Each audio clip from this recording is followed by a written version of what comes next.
इसके पीवाईक्यू की। आज हम आपको 2 पीवाईक्यू एक्सप्लेन करेंगे जो जेईई मेन के एग्जाम में ऑलरेडी आए हुए हैं। तो हमारा जो पहला पीवाईक्यू क्या बोल रहा है, for a first order reaction the time required for completion of 90% reaction is x time. एक फर्स्ट ऑर्डर का रिएक्शन है, उसका 90% पार्ट कंप्लीट होने में जो टाइम लगता है वो एक्स टाइम होता है। किसका? Half life of the reaction. मतलब बच्चा क्या बोल रहा है क्वेश्चन, कि किसी भी फर्स्ट ऑर्डर रिएक्शन का जो हाफ टाइम है और जो 90% कंप्लीट होने का टाइम है, उनमें जो रिलेशन होता है वो ये होता है T 90% equal to x T half. T 90% equal to x T half. तो ये जो x है इसकी वैल्यू फाइंड करनी है। चलिए देखते हैं। तो हम लोग एक टाइम की इक्वेशन बनाते हैं 90% के लिए, और एक टाइम की इक्वेशन होगी हाफ टाइम के टर्म्स में। तो हम लोग लिखेंगे when reaction completed 90%। So percent में है तो हमने इसको एज्यूम किया initial concentration of reaction equal to 100 mole per litre, ये हमने कंसीडर किया। तो कंप्लीटेड कितनी हो गई? Completed concentration that is 90 mole per litre. तो जो हमारी रिमेनिंग कंसंट्रेशन होगी, रिमेनिंग कंसंट्रेशन वो हो जाएगी 100 माइनस 90 माने 10 मोल पर लीटर। ठीक है, तो हमने एज्यूम किया एक फर्स्ट ऑर्डर रिएक्शन है जिसकी इनिशियल कंसंट्रेशन है 100 और कंप्लीटेड कंसंट्रेशन है 90, और जो रिमेनिंग कंसंट्रेशन है वो है 10 by first order of reaction, by first order of reaction.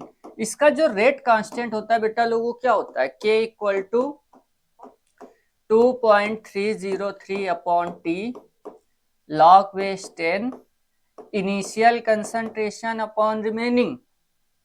So K is equal to 2.303 और ये T जो है ये 90% वाला है। log base 10 इनिशियल है हमारी 100, रिमेनिंग है 10। तो ये हमारा कितना बन गया? ये बन गया हमारा 0 से 0 कट हुआ log 10। तो यहां से K इक्वल आया बेटा लोग क्या? 2.303 टी 90% इंटू log 10, log 10 की वैल्यू 1, तो ये आ गया 2.303 टी 90%। यहां से हमको एक रेट कांस्टेंट मिल गया। अब बेटा लोग दूसरा रेट कांस्टेंट क्या होता है फॉर हाफ टाइम? अगर हम हाफ टाइम की बात करें फर्स्ट ऑर्डर रिएक्शन के लिए, तो हाफ टाइम हमारा होता है K equal to 0.693 upon T half. अच्छा, इन दोनों में रिलेशन निकालना है, रिएक्शन सेम है तो रेट कांस्टेंट सेम रहेगा। तो जो K का वैल्यू हमने कैलकुलेट किया उसको पुट कर दो, 2.303 upon T 90% equal to 0.693 upon T half. तो जब आपने ये हाफ टाइम वाला सॉल्व किया होगा तो ये 0.693 जो टर्म है ये किसके इक्वल होता है? तो ये आपको मालूम होना चाहिए, ये इक्वल होता है 2.303 log 2 बेस 10 के अपॉन में टी हाफ। तो इससे ये टर्म क्या हो गया बेटा लोग? कैंसिल हो गया। अब यहां से अगर हम देखें तो टी हाफ इधर जाएगा, टी 90% इधर जाएगा। तो हम लोग क्या लिख सकते हैं? T half equal to log 2 base 10 T 90%। तो आगे क्या करेंगे? T half equal to log 2 की वैल्यू 0.3 टी 90%। अभी 0.3 को इधर लाओ तो ये अपॉन में आ जाएगा, तो टी 90% इक्वल हो जाएगा 1/0.3 टी हाफ। अब ये पॉइंट हटाओगे तो यहाँ में 0 आएगा, 3 से इसे कट करोगे तो 3.3 आ जाएगा। It means T 90% equal to 3.3 T half.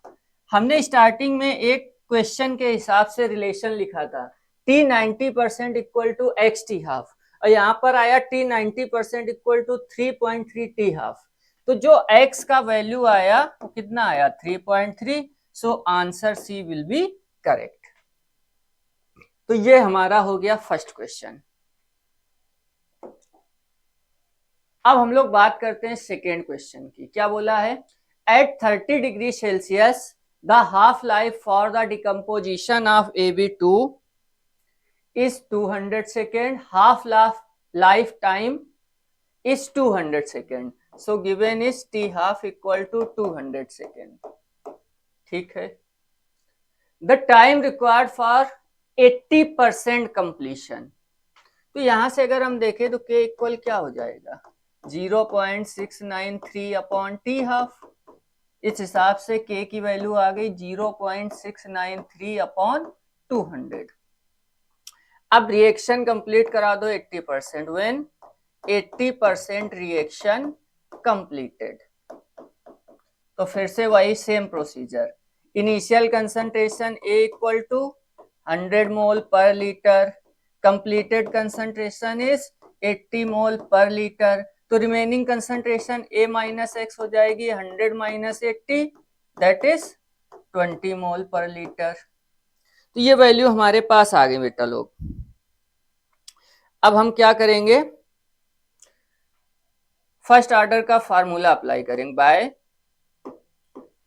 Formula of first order. तो फर्स्ट ऑर्डर का फार्मूला होता है K equal to 2.303 upon T log base 10 A upon A minus x. अब K की वैल्यू कितनी निकाली हमने, 0.693 अपॉन T हाफ, और T हाफ की वैल्यू हमको दी गई थी ना बेटा, तो डायरेक्ट वैल्यू पुट करो। T हाफ कितना था, 200, 2.303 upon T log base 10, A की वैल्यू 100 और A माइनस एक्स की वैल्यू 20, तो ये 5 टाइम कैंसिल हो गया।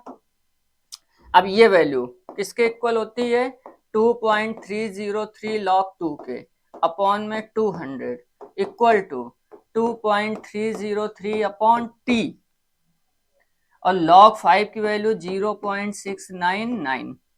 इससे ये टर्म क्या हुआ बेटा लोग, कैंसिल हुआ। अब T को इधर ले जाओ, बाकी टर्म को नीचे ले आओ। तो T को हम इधर लाए तो T इक्वल क्या आएगा, 0.699 इंटू ये जो 200 है ऊपर जाएगा, 200 अपॉन ये जो log 2 है नीचे आएगा 0.3010। अब इसको बेटा सॉल्व करते हैं। यहाँ पर पॉइंट के बाद 4 डिजिट है या पॉइंट के बाद 3 डिजिट, तो पॉइंट से पॉइंट कैंसिल, ऊपर एक एक्स्ट्रा जीरो, जीरो से जीरो कैंसिल। तो 699 इंटू 2, 2 जीरो पहले लिख लेते हैं, 2 9 जा 18, 2 9 जा 18, 1 19, 6 2 जा 12, 1 13 अपॉन में 301। अब इसको डिवाइड करके देख लेते हैं कितना आता है।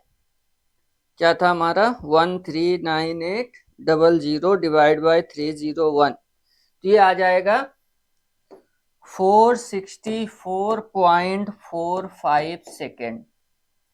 तो इसके आसपास कोई वैल्यू है सी।